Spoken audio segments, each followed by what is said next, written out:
রাগের মাথায় আপনি সন্তানকে বললেন তুই মর, ফেরেশতারা বলল আমিন। তোর ভবিষ্যৎ অন্ধকার, ফেরেশতারা বলল আমিন।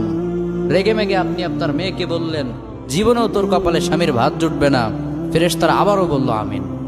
আচ্ছা, আপনি না সেই ব্যক্তি যে তার নিজের জীবনের চাইতেও সন্তানকে বেশি ভালোবাসেন?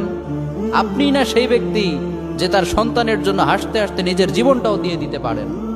আপনি না সেই ব্যক্তি যে আল্লাহর কাছে নিজের চাইতেও সন্তানের জন্য বেশি দোয়া করে? তাহলে কি করে নিজের হাতে নিজের সন্তানের এত বড় ক্ষতি করতে পারলেন? Doesn't make any sense.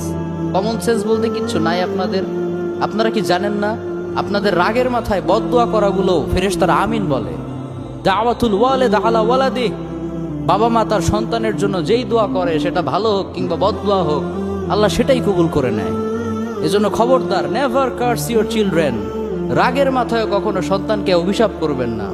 খুব বেশি রাগ উঠে গেলে তার জন্য উল্টা